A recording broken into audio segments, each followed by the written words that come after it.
Dobro utro. As Rumen Nikolov said, as Rector Denchev said that Mariana Patru naš prijatelj. So as I speak Russian, I perfectly understand Bulgarian. And for a minute I thought when I saw those talented dancers that I was back home in Romania, southern eastern part, particularly Dobroja. Minister Kolarova, Deputy Minister, Rector, Academician Sendov, Rector Denchev, Professor Nikolov, rectors, faculty staff.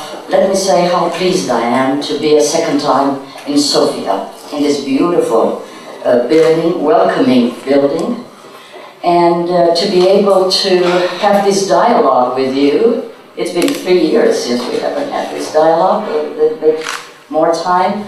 Many things are now well, happening in the world. We are all undergoing some challenges, but I think that these challenges, you are the actors to turn these challenges into opportunities. How to better live in a digitally networked world, how to educate our students and young generation to be prepared to compete in the nice sense of the word, compete in a digitally networked world. So I will share with you some of the things we are doing in this respect. Please feel free at the end to address questions. So we are talking about serious things, quality. I mean, educational quality is something that is very difficult to measure. People have divergent opinions as to what quality really is. Are institutions of higher education or educational institutions prepared to provide quality education? I'm sure from minister down to a principal, school principal, and beyond the school principal, the everyday teacher, this is the #1 question that is on their minds. How to provide quality education. In addition to that, we have technologies, whether we like them or not. Technologies are here. We need to take advantage of their presence, and particularly in education.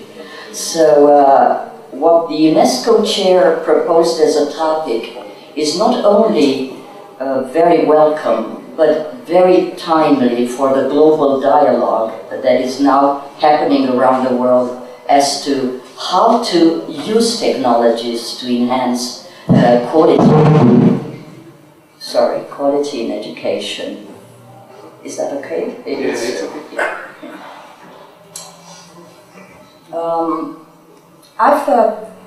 I've chosen an excerpt from our Director General's latest article and contribution to a global dialogue on boosting digital minds in Europe. So what you will read is, common sense. You all think alike. Today's knowledge societies need people with the right knowledge and skills to work in this society. And in Bulgaria or in Thailand or in the US, people are asking the same from their education systems, to be flexible, to be relevant, to be innovative. But the ways to get there are more difficult. And there is no one solution, believe me, to take you to that target. We all need to adapt whatever we have in our countries and to make it work for a specific context. So the kind of things that I will be speaking of are global, what happens at world level, the thinking and the conversations that are happening. But it's up to each country, to each government, to each academic community to take this and try to make it work in the respective country context. I will speak a little bit about what UNESCO's relevance in the 21st century is. global trends and challenges, the three major questions that are relevant not only for higher education, but for education in general: access, equity, and quality. Equity, it's there because we don't want to leave anyone behind. Everyone is entitled to quality education. So governments, countries, and every educator thinks how to make this education relevant for every citizen. And what we think at UNESCO about the future of education agenda. Next year, dear friends, UNESCO is getting younger, 70 years since member states decided after the Second World War to create such an organization. 70 years, it's a long time, but at the same time, when you think of, you know, the history scale, time scale, I mean, humanity is over 5,000. I mean, the pyramids were built 5,000 years ago. It's a huge time scale. 70 is nothing compared to this. But however, I think that every milestone is important to really rethink, and particularly as changes in our societies happen so fast, we need to really think over within shorter periods as to what is happening and trying to understand why it's happening like this. We have a roadmap. I mean, UNESCO is not an organization that thinks in an ivory tower all by itself, or the Director General is sitting in her office on the 6th floor of UNESCO and trying to figure out the big problems of humanity. No. These are the member states who come to UNESCO because they are our members, they are the UNESCO's voice. And the member states have reinforced for the 21st century the UNESCO's functions. As a laboratory of ideas, your workshop is such a laboratory. You are all experienced educators, distinguished experts, high-level experts in your fields. We are welcoming, you know, new, innovative ideas.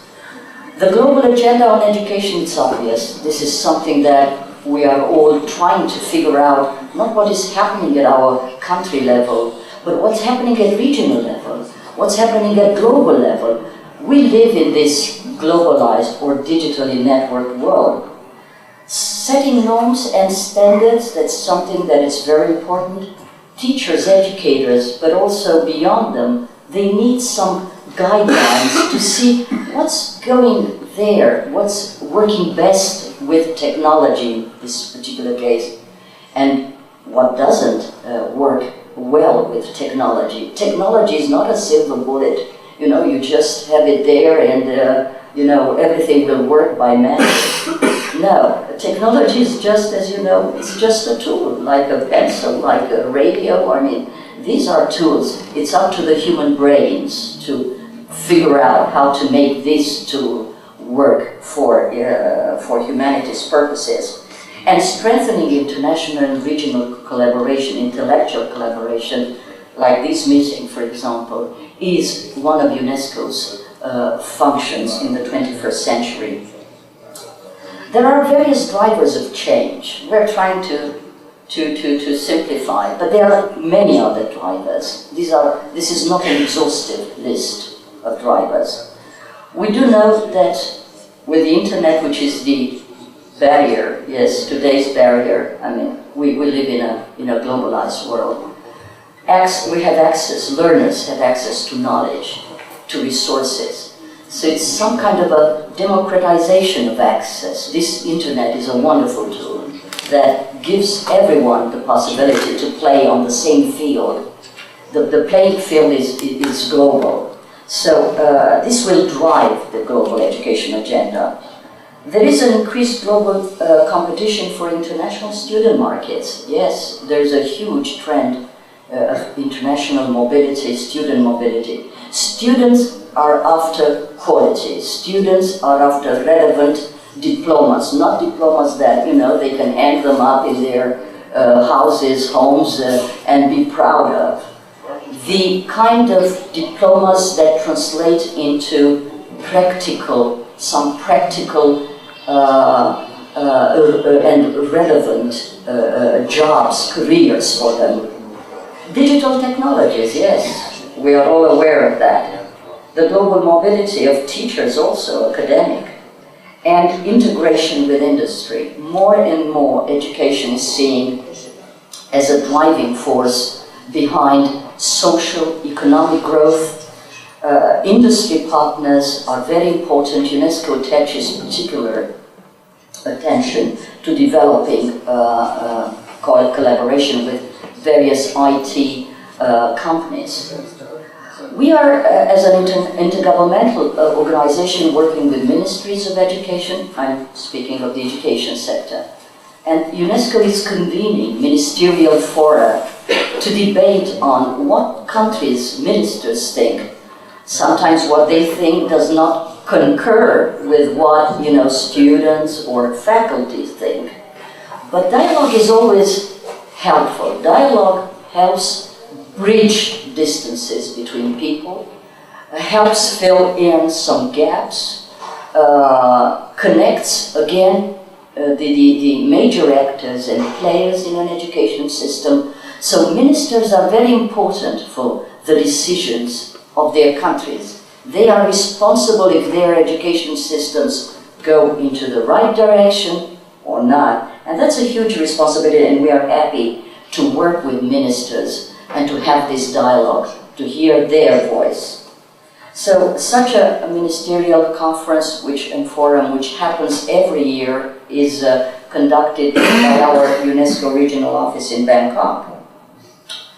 The world of higher education changes quickly and dramatically. Yes, we are aware, but we would like to be equipped with the right kind of knowledge and to know how to absorb these changes in such a way as to make the landing smooth as possible for higher education systems. And we do know that budgets for education are shrinking, and governments, even in developed countries, they have difficulties in providing. And you learn, you read, I'm sure, from everyday newspapers about governments concerned to reduce and to make cuts in research funds in higher education. Universities are very much in the first line. And online learning is a phenomenon that is growing, and for example, the Economist Intelligence Unit conducted a survey among higher education students and asking them what they think of online learning. They definitely think, 61% of the survey think that online learning is will have a great impact on the delivery of quality higher education in the next 5 years. They very much would like to enjoy the potential of online learning and the benefits of online learning, and to make it work for their lifelong careers. Maybe you are aware that there is such a report produced annually by the New Media Consortium. It's a global think tank thinking of what the trends in higher education might be within a year, within 3 years, or within 5 years. It's very good that such think tanks exist and have this, major concern about how technologies, because we need to be prepared and we need not to be taken by surprise by what's going on. As always would be a disconnect between what students feel that their education should be and what, rectors or presidents of universities think about education. However, they also signal to us, and it's very important, some of the challenges that are there. And we do have as a first challenge, the low digital fluency of faculty. And that's something that for UNESCO is a priority, how to empower teachers, to leverage technologies to empower teachers, academic staff, to use creatively these technologies, to use them, not just to, use them quickly for something, that they, emails or messages, but really to integrate them into teacher preparation programs, into their courses, to make their courses more attractive, particularly in the science area. There is a relative lack of rewards for teaching. Yes, that's true. That's sad, because teaching is the most noble profession, I think. I enjoyed having, and I'm grateful to my former teachers who molded my mind and my soul, because mind and soul go together. So teaching, I think, should be recognized as one of the top professions in any one country. And if countries such as Finland and Korea have great results in education, this is not a surprise. Teachers enjoy there the highest status and prestige within society, and the top graduates of universities are competing to become teachers. Now there are new models of education. Universities are under threat. They need to change their business model. The way that universities were conceived 20, 30, 40 years ago no longer works. It's a dynamic world, moving. Universities need to think of how to best adapt to this moving world so as not to lose their identity and their place in this global competition. Innovations, teaching innovations are important, and particularly keeping a vigilant eye on expanding access to relevant education. Very recently in October, European Commission High-Level Group on the Modernization of Higher Education published this report. It's available online, the reference is there. It's a very interesting report because it sets out some recommendations for all major stakeholders as to what is expected to how technologies, digital technologies, should be used to enhance teaching and learning in today's world, and how to harness them. Of all the recommendations, I would like to particularly draw your attention to the third, that online technologies provide opportunities to learn anywhere, in any time, and from anyone, and that today's student population, which is very mixed, we no longer have the traditional cohorts of students. We have working people, young or middle-aged, who return to higher education because they need to upskill their skills and knowledge. So this is very important for lifelong learning, such online technologies, but also for continuous professional development. There are major organizations we work with, like the European Association for Distance Teaching Universities. They are all thinking within the same parameters as UNESCO, how to make education more open, more relevant, more equitable and inclusive. Scaling good practices through partnership and networking, yes, it's very important. The role of UNESCO chairs is one such, is in this line, that is of scaling up partnerships, international partnership in our world. UNESCO has two overriding priorities, Priority Africa and Gender Equality.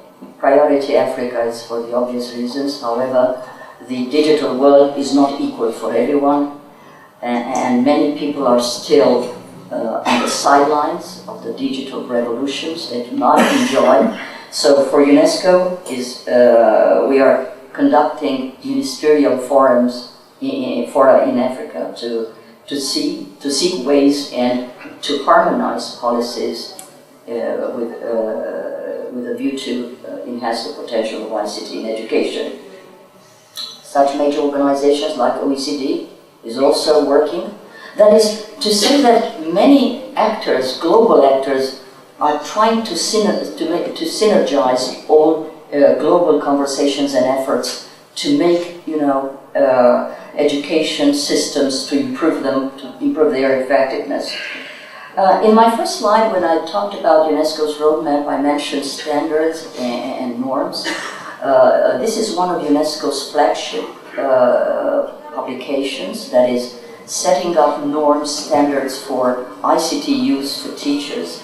It is the present publications, which came out in 2011, benefited from a global team, from distinguished academics, but also private sector partners. And we think that such a standard framework can be translated into concrete actions at each country level, and many countries have already started, particularly in the Caribbean and in Asia and the Pacific, to adapt and to work out guidelines based on this document.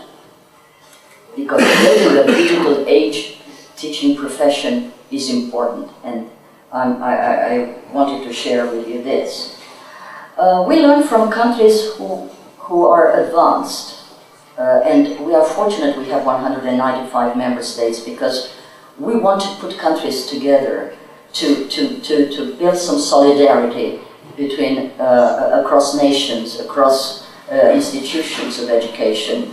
And I wanted to signal to you this learning and technology policy framework, which was adopted in the province of Alberta in Canada, which we consider to be one of the good practices that might be emulated by others. I would not like to, Korea, I mentioned that. Singapore is another very it's a good model for education for 21st century. You will have the presentation. I would like to come back to UNESCO. You all have smartphones in your pockets, I'm sure. You're all the time connected. UNESCO and the International Telecommunications Union set up the broadband for digital development in 2010. It's co-chaired by ITU's executive director and UNESCO's Director General. Our Director General also chairs the Working Group on Education. This group is trying to really focus countries' efforts towards using the potential of broadband technologies as an enabler, not only for social and economic development, but for empowering people to live in today's digitally networked world. And we produced such a report last year, which is called Technology, Broadband and Education. The obvious things are there. I mean, the figures are there. There are almost 7 billion mobile cellular subscriptions around the world, and their number is growing. However, there are countries, particularly developing, which are not yet there. Some 4 billion people not yet using broadband. This year in New York, the Director General presented, and ITU presented our latest publication, Broadband for All. The title speaks of itself. That is, broadband like education should be for all. No one should be left out of the digital revolution. And the report sets as a target 2017, when half of the world will be online. Maybe it's not much, but believe me, it is significant progress over the last years. Let me just turn now to an important event, and I'd like to make an invitation for you to attend. UNESCO, for the past 3 years, next year will be the 4th year, has organized a mobile learning week. We're trying to see how mobile learning can be, integrated, mainstreamed into education, into teachers' professional development. As with the increasing mobility, worldwide mobility of students and teachers, this is a must in today's world. So next year, from 23rd to 27th of February, we are having the 4th such mobile learning week in partnership with UN Women. We would like to look at how women and girls use technologies, are empowered to use. We still not live in an equal world. Many girls and women are illiterate. They can't use technologies. This is not acceptable. So we are trying to work out a policy agenda with our partners at global level. Just a slide that my colleagues from the UNESCO UNITWIN coordinating unit have provided me, just for you to see the global coverage of UNITWIN UNESCO chairs. The ones in education occupy the second largest percentage after the natural sciences. It's important. Natural sciences has increased in number of UNESCO chairs just for one simple reason. Mathematics, engineering, science are on top of the policy agenda of all countries. And so this has witnessed a great development. We already have worked out on a post-1215 education agenda. In my first slide, I was mentioning the future of education agenda. We have worked out with partners this overarching goal to ensure equitable quality education and lifelong learning for all by 2013. We would very much like to succeed in this, and I think that it's up to each and every actor and country to contribute to that. Universities, are they prepared to provide today's and tomorrow's students with the kind of jobs they need? Well, there is, maybe you have heard of the futurist speaker, Thomas Frey. Thinks of some jobs already that, will be needed by 2020. Maybe universities should already ask themselves, are we preparing today's students for tomorrow's jobs? Now, I've chosen as a last slide, the only constant thing is change. And that comes from Heraclitus, some millennia ago, and said, the challenges of today's world. Thank you. Thank you for this nice presentation. The technology in terms of content or what? In terms of technology. School education, you're right. I mostly refer to higher education because I am in the section of higher education. But we look at education in many countries around the world as a continuum. We need to start from small-age kids up to the higher education students. There are no such categorization of learners. Learner is a learner, whether 5 years old, whether 10 years old, or 17 years old. 70. Or 70, right, very good, thank you for saying that. It's a lifelong learning process. Now, the questions with technology in K-12 education or in school education are a little bit different from those in higher education, in the sense that many, around the world, we are concerned with a huge school dropouts. There are children still not in school, children working, children fighting in wars. I mean, yes, this is a sad reality. So there are school dropouts, there is a huge shortage of teachers, which is not yet there in higher education, and also underqualified teachers in school education, which is not the case of higher education. In higher education, faculty staff is very well prepared and qualified, highly qualified. So I would say that as problems, access, equity, and quality apply to school education as well, but we should look for reasons elsewhere why technology does not work in school education. Please, only last question. Go ahead. Yeah. Okay, my question is very simple. No question is simple. No, question is simple. Answer is not simple. It's difficult, right? In education, we can take some measures to improve quality of education.